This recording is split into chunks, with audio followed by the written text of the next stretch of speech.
Well, hello, Elliot, and it's lovely to see you again. And I just would like to wish you Happy Chinese New Year. Oh, thank you very much, Robert. Yeah, we're just about to start Chinese New Year, go into the year of the horse. So, yeah, if you were born 12 years ago, 24 years ago, it's your year. I'm not going any more than that. My maths is not that good. Yeah. So the whole country shuts down for about 10 days from over the next few days. I'm not sure when this podcast goes out, probably after Chinese New Year. Oh, right, maybe, yeah. But yeah, so it's going to be a nice time to spend time with family. We're heading off tomorrow on the bullet train to my wife's hometown for a few days. Lots of food, lots of fireworks. Right. Wow. And I mean, does it, because when my visit in China last year, which was definitely life-changing experience, everything seemed so hyper vibrant and open and ready for action and, in business and working, there was I didn't see anyone lounging about. This is but this really does close down, does it? Yeah, completely. So even now I look out the window, I overlook a big road and there's hardly any cars. You get to downtown in like 20 minutes, usually takes an hour. So it's already started. A lot of workers have already gone home. Factory workers have stopped. Yes, there's a lot of lounging around, a lot of TV watching. Yeah. Yeah, amazing. Wow.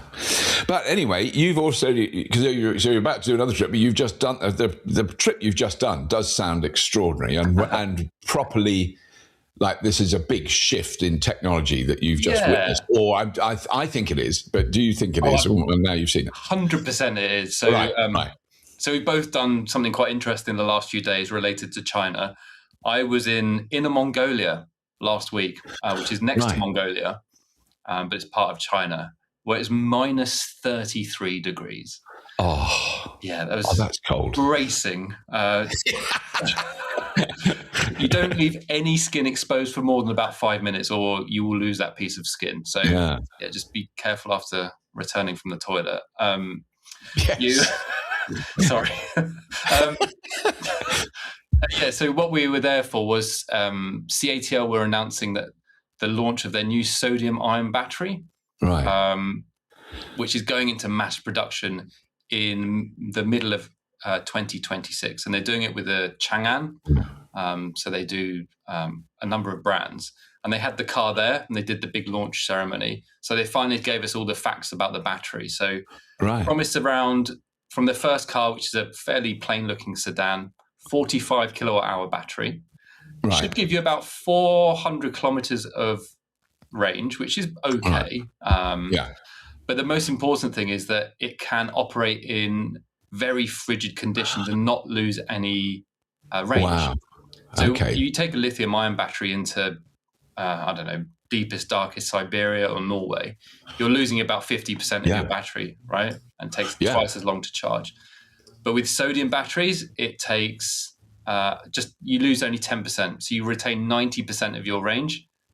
Wow! That up is to minus 50. Wow! So it's quite incredible. So the energy density is not quite there. It's 175 kilowatts per kilogram. I think that's right. Well, no, so 175 watt hours per kilogram. Watt hours per kilogram. Yeah. So it's slightly less energy dense. And in the first few years, they're going to start ramping up. So the price will be about the same as lithium ion, but within a few years, that price is probably going to get closer to half. And the basic economics of this is that sodium is so much more abundant than lithium. So much easier to mine. And so the whole production process of making these batteries means it's, I think you say 60% CO2 reduction in manufacturing. In the manufacturing. Wow. Yeah. Wow. So it's a really big moment for CATL, a very big moment for batteries in general. And I think really very much a game changer. We talk about game changers a lot. When CATL does something like this, it's actually quite serious news, I think. Yeah. Did I not read that the charge-discharge cycles, there's more of them in a sodium-ion battery, or is that correct? That's right. They're much more robust as a battery. So they'll last a lot longer, so they can be used in things like houses and factories and energy storage solutions. And then we saw a demonstration of them cutting the battery in half, and nothing happened. Right, and it was a fully charged battery. It was literally. They sliced it in half. Wow. Nothing. And then they plugged it in. It said, "Oh yeah, it still holds charge, and this portion of the battery still holds a charge, and this portion of the battery." Wow. I was like, "What?" Yeah. So it's incredibly safe as well. Right. So it answers a lot of the issues that some people have with lithium-ion batteries. Mining, safety, range, blah blah blah blah blah, cost. Longevity, all those things. Yeah. So all of those issues suddenly go away. Now we're going to see a kind of slow ramp up, I think, this year. But I think it is quite a revolution if we can get cheaper batteries that can literally go anywhere. Then I think that's really exciting. I did have to suffer very much going there in Mongolia in the winter. Like beautiful place, very remote. But that's why. So the reason they took you there was to show that this battery can work in those sort of temperatures. Well, and to punish us and send us outside and say, right, do some filming outside. I don't want to. It's too cold. But this is so weird. This is clearly a thing. So our most recent episode is about Jack up in Norway driving the Kia EV2. Yes. Till it ran out, and it did run out. But I mean, it still did. It got very close to 200 miles. Whereas on a warm day, that car would go very over 300. Yeah. So it cut a massive chunk off it, but it still went, impressively far. But they were only at like minus 20 at their coldest. When they actually got to the destination they would have gone to if it hadn't run out, it was minus 30 there. So that was up a hill, and they'd never got up the hill. Well, they did get up the hill, but they had to charge it before. They had to top it up before they went up the hill. Yeah. But one of the interesting things they said about that, because I was with Jack yesterday, when they finally they charged it from another car, so that's how they topped it up. Oh, okay. It was just on the side of the road. It's all in the show. But then they got it to a rapid charger. And the rapid charger charged it at the maximum rate that battery can charge at. Wow. And it was at the body temperature of the battery was minus 30 then.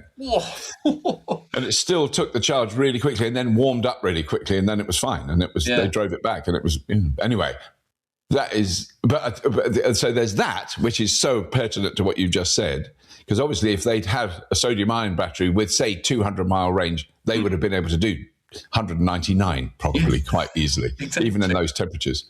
Exactly. But then the other one is that yesterday we finished a little road trip. So it was 3 of the cheapest, smallest electric cars on the market at the moment. A Citroen, the BYD Dolphin Surf, a Citroen, I can't remember the numbers and the letters, but it's Citroen with some numbers and letters that's small. Okay. That's how specific I am about model makes. And I was in the Leap Motor TO3, which is the smallest and hugely the cheapest. Yes. And that was kind of one of the things we said was if we'd have tried to do this even 5 years ago, the 3 cheapest cars would all have been about £8,000 more than those ones we drove. They wouldn't have gone as far. They wouldn't have had the heaters that, there's a whole list of things they wouldn't have had. And yet we did it. And we also did this road trip through Wales, which from Llandudno to Cardiff on the A470, which is renowned for having I don't want to be rude about the Welsh, but not the most robust or plentiful charging infrastructure. Okay. So we took them we took the smallest cars with the lowest range, basically down the worst road you could drive. Good test then. And did it survive? Yeah, they all survived. They all did very well. There were charges. A couple of them weren't more than a couple, but we checked before we got there, the ones that weren't working. So we didn't even bother to go and see them. No, they did really well. And the Leap motor just increasingly impressed me. Because when I first got in, I went, why have I, it arrived at my house. And I went, that's not going to make this journey. I won't even be able to get to Llandudno.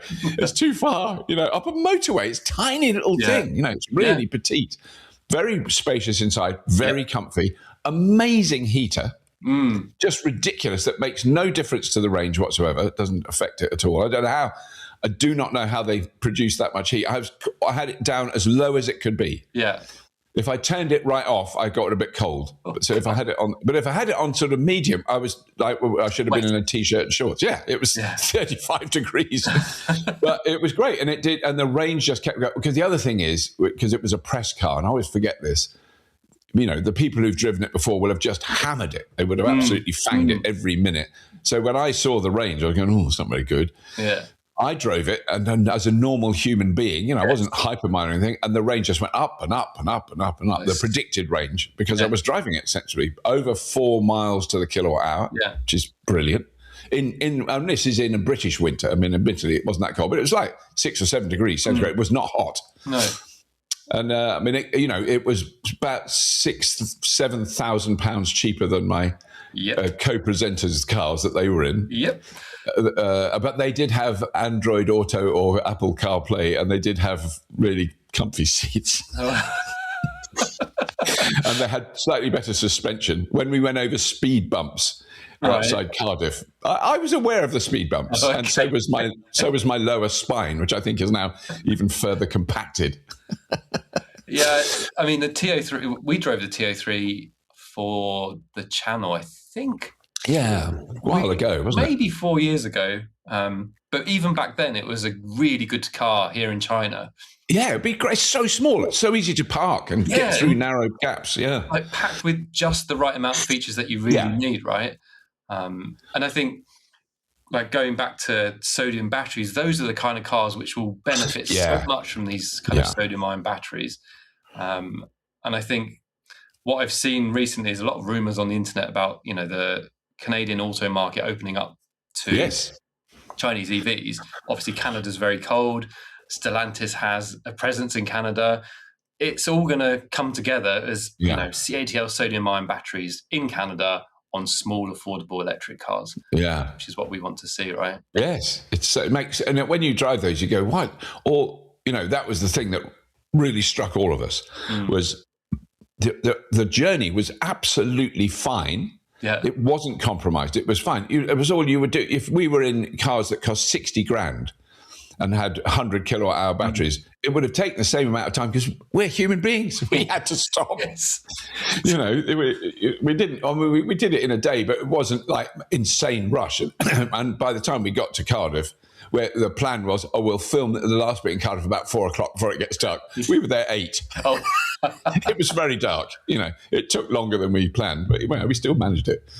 But the difference, that you could buy 3 TO3s for the price of a luxury electric car. Yeah. I mean, there's a market obviously for luxury electric cars. I can understand it, but it wasn't. I thought I was going to go back to sort of 2012, first generation Nissan Leaf nightmare. It's going to run out. I can't have the heater on. I had so many coats with me. Yeah. They were all in the back. Our 3 free YouTube channels on EVs and clean energy tech are funded by our fun-packed Test Drive-tastic events in the North, West and Greater London, and our events down under. Next up, Everything Electric North 2026. Plus, check out everythingelectric.store for merch and much more. Talking about cold and difficult conditions, we've both seen the story, I think last week or recently, about the Unitree robot. Oh my God. That is it just in the snow.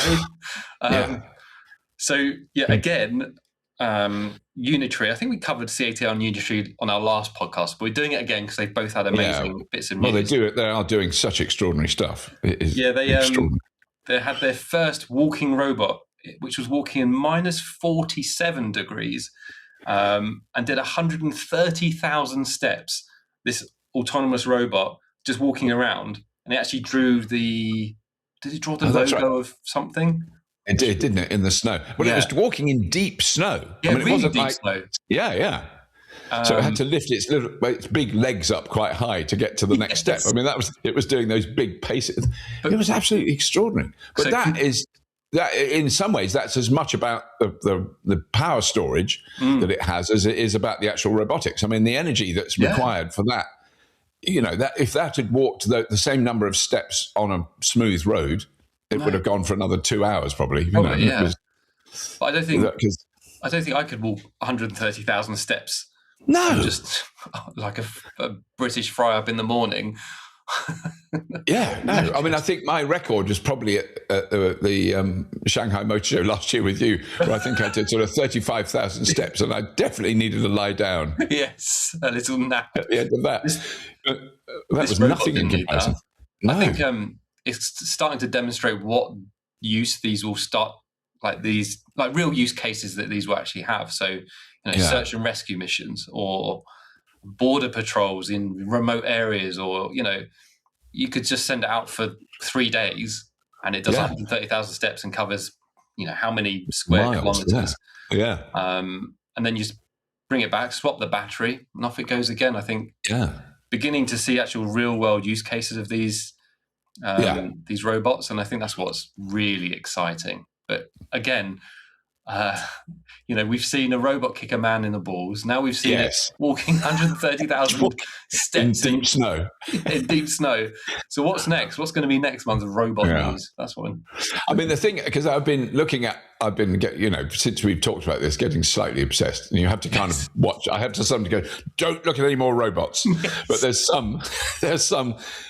They're both being developed in China and in the United States that are kind of, I just find it's quite an interesting twist on it. So it's essentially a box on wheels, but it's got one arm. Okay. It's got one arm that's incredibly articulate. So it's got like 9 elbows in its arm. and it has a different attachments on the top of the box. So the arm goes, and it gets a brush, and it goes, and that was a toilet cleaning one. But it also can do, it's got longer probey things that can unblock drains. Okay. Let's not go into any details there. But you then go, it doesn't look like a human being. It's a box with an arm. And it's got so many advantages because of that. I mean, obviously, if it's a box with an arm and it's got wheels, it needs a smooth floor. But I mean, if you're in a if its work is in a building, and then you go, well, whatever else happens with that robot, it can't chase me forever. I've just got to go upstairs and it's stuffed. And it's stuck, yeah. But it could get you through the toilet when you least expect it. That is worrying. Okay, I wish you hadn't put that thought in there. I hadn't thought of that. It understands the sewage network brilliantly and sends a probe. Get you when you least expect it. It sends an autonomous probe. Oh, no. I honestly hadn't considered that. Now I will not be able to think of anything else. I will have to go to the toilet out in the garden. I can never use a toilet again. I apologise for that thought. Should we move on to nuclear fusion? Let's quickly.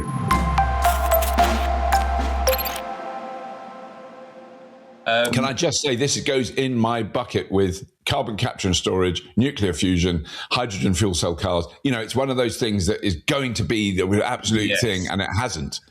Well, but it might. Yes. Well, so I'm going to refer to my notes because this is quite complicated, but so I saw that this week there was a fusion breakthrough where they went past something called the Greenwald limit.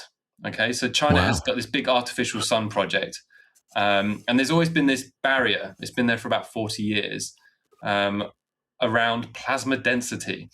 And the scientists have been thinking, it must be fundamental physics that we can't get any more energy out of this than what we put in, or something like that. Right. And so the reactor, which is in Hefei province here in China, it operated at 1.6 times the Greenwald limit without instability. So I think previously every reactor got to this point and then made everything unstable and everything fell apart. But they've now gone beyond that, and they've made it 1.6 times this limit, which means that in theory they can get, I think, more power using less energy in the future. So I asked AI to help me try and explain this in a simple term, because I was like, I don't understand any of this. Yeah. So he says, imagine you're trying to start a fire by rubbing 2 sticks together. So the more friction you create, there's more atoms smashing into each other. Right. The easier it is to get a flame. And fusion works the same way. So you want to cram as many hydrogen atoms into as small a space as possible, so they fuse together and release energy. Right. And the problem was that when they packed it in, like the stick would start getting unstable, right, and start kind of fall apart. But now they've been able to squeeze even more in, and it still remains stable. So it's very exciting because it means smaller and cheaper reactors in the future. Yeah. And it actually means that there is potential for it to go 2 times this limit, 4 times this limit, 8 times this limit, and really actually give us not limitless energy, but much more energy from less of an input.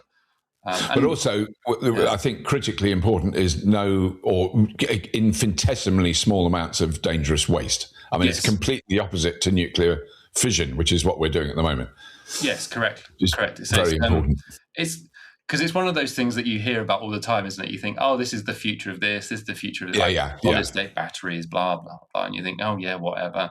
Graphene batteries, Okay, show us when it actually comes onto the market. But what they've shown here is that they've been able to break past that limit, which has been there for about 40 years, and shows that there is still potential, a very bright future for nuclear fusion. So, what's happening in China, I think, kind of shows that they're really pushing the limits of what we thought was possible. And now coming out with, in all these three areas that we've spoken about, actual revolutions and real progress.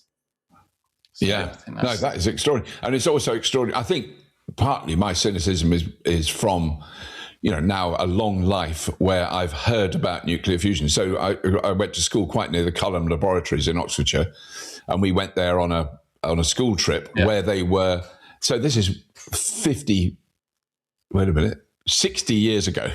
Oh, no, 55 years ago. Yeah, I would have been about 15. And it was amazing. And they've got the donut thing, and and it was all about. They explained what you've just said, but 55 years ago, where they were nowhere near doing it. But they did have robotic arms there for moving radioactive material. Yeah, really impressive. Well, human controlled. Yeah, and because it wrote our names on a piece of paper, and the man who was doing the writing was 10 meters away. And this arm would come with a pen and go and write our names for us, a bunch of school kids. But I was blown away by that. I wanted one of those arms in my bedroom so I could send it down, get a glass of water, bring it back up. But that was that long ago. So my entire adult life has been spent waiting for nuclear fusion to happen. And we're getting closer. I don't know if we're... Yeah, it does seem we're getting closer. You do hear every now and then it's got, but I mean, what's extraordinary is the sheer quantity of power that they put in to the system, which is in the gigawatt. It's measured in gigawatts, isn't it? I mean, it is phenomenal. And then they get, as well, like this. I mean, it's more than I've ever heard before. That's way more than anyone else has ever managed. So watch this space. I mean, there's still lots of development work that needs to be done. I'll see if we can get an invite to there. I mean, that's energy storage. Amazing. That's, a little bit maybe difficult, but is that a government-funded project? Is it, or is that a private company? No, it won't be private. It will be government, state run. Yeah. Let's see if we can get into there and have a look around and poke around. That'd be good. That'd be good. Although I might want to stay at a bit of a distance. Yes, and it gets up to full thermal capacity. Well, I mean, it's the temperatures it's producing is like 5 times hotter than the centre of the sun. Yes, it's just like, what? That's very, very hot. Yes. They call it the artificial sun, don't they? Because that's basically what they're doing. It is extraordinary technology. No, I mean, it is absolutely fascinating. And I mean, because my gripe is always... and I was with some very pro-nuclear people the other day who work in the nuclear industry in the UK. And I mean, I've never been critical of nuclear power. I think it's been, statistically, if you look at it, it's one of the safest forms of energy generation. And yet there is that fear because of Chernobyl, I think, primarily, and certainly in Europe. But they never ever mention Sellafield, which is in the UK, which is our nuclear waste storage facility, which is... I've been there 3 times. I've done a couple of talks to the engineers there in the past, and they're amazing. And you desperately want those engineers to keep doing it for a long and more generations of them, because there's nothing we can do. The legacy we've inherited from the 1950s and 60s is truly, expensive to look after, and we've got no choice. We have to do it. And that would have been, particularly now, I get angry because private companies build, as in Chinese and French companies building Hinkley Point C, they won't pay for the nuclear waste storage. We have to pay for that, the numpty taxpayers. Correct. And that, I just go, guys, you need to sort this out. This is not good. That's my argument, really, that. But with nuclear fusion, not fission, and that's annoying. The terms, they could have come up with better terms. I get it now, but I've had to have it explained because they sound quite similar. They do. Fusion is crushing things together. Fission is burning shit. Oh, okay. I didn't know the difference. You've just. Oh no! Well, fusion is like where you're fusing things together under phenomenal pressure. Huge electromagnets, and you're fusing tiny little things together, and that creates the heat. But that requires a vast amount of energy to create that thing. Whereas nuclear fission is effectively you're burning radioactive material, you're producing heat, but you are changing the nature of those materials. As they produce that heat, they degrade and they fall to bits and they stay radioactive for a long time. There you go. But so you effectively, it's called fission, fission, because it's fissile material. It's burning effectively. Okay. Which is what's still going on. I've just heard an update about Chernobyl and the sarcophagus. Yeah. And the temperature inside is still thousands of degrees and will be for tens of thousands of years. Oh, is it? Oh, yeah, it's still going. Then put it out. It's contained. But of course, it's in a war zone now, so it's under threat all the time. Yeah. It's just terrifying. Yeah, it's not good, is it?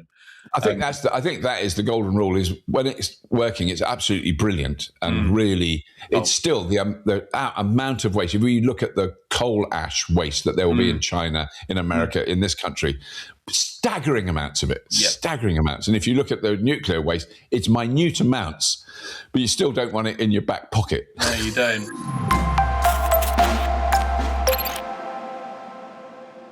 A thing that was a fascinating opportunity. I was invited to a special dinner last week in London of people who work in the geothermal industry around the world.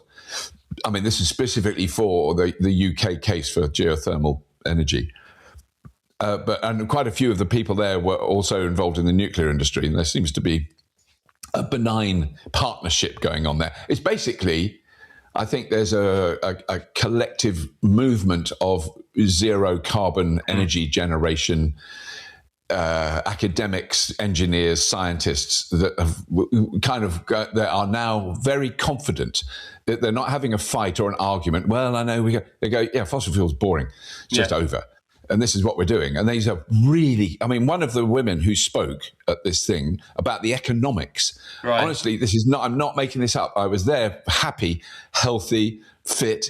I sat there and I had a terrible headache as she spoke. Oh, really? Because it was so complicated, and the economics arguments about it, and I can't even do an impression of it because the language is totally alien to me. But it was if you listen to sort of a report from a city financial institution on the radio or something, and you just go, what is that? It was extraordinary. And I went, but then I was worried as she was speaking. I go, oh God, I've got to find a painkiller or something. I don't think I can stay. I was in real pain. When she finished, I was fine. No headache. I sort of realised about 10 minutes later, my headache's completely gone. Now we're talking about, I can understand things like drilling. Yes. Pumping fluids down a hole deep into the ground. Forget it.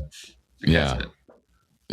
But it was really, because there are functioning geothermal plants. So I've just had a look. So there's numerous ones in China in various places where there would be sort of low-grade earthquakes and volcanic activity where, like Iceland, like various places in the world.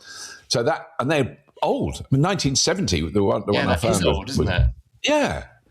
And they're about 40 megawatt, which was, back in 1970 was huge. That's a lot of power. I'm surprising they have it. Yeah. Lots of exercises going on. Yes. Very impressive. I thought he was doing a bit of Tai Chi there, I thought. Yes, I think so. Shall we wrap it up? I think we should wrap it up, yeah. But that was a good little catch-up on a lot of exciting stuff. Yes. The fusion stuff, I'm sure we'll both keep an eye on that topic. It's really, sure. It's very interesting that I feel kind of slightly sad for all the scientists I've met since then, when I was 15, and then more recently, who've been working for decades to do, and then they go, the Chinese have sort of done it. Oh, okay. Yeah. They needed about another $1 trillion here to get there. Oh, exactly. So long as it betters humanity, then I'm all for it. Yes, no, exactly. No, that is a very positive piece of technology. Yeah. And I can't see any military use of it yet, but I'm sure I'll be wrong. There'll be a nuclear fusion jet that flies at 1 trillion miles an hour, and you go, okay, fair enough. Someone will tell us in the comments. Yes, they will. Oh, I'm sure someone will. Anyway, it looks like you've got a lot on your plate. Yes. We're getting ready for Chinese New Year, so... Yes, it's very exciting. Of course, and so it's like school holidays as well. Yeah, basically it's just started about now I understand. Yeah. We did well. We did well. Well done. Well, have a wonderful Chinese New Year, and I will see you. I'll see you in the year of the horse. Yes, see you in the year of the horse.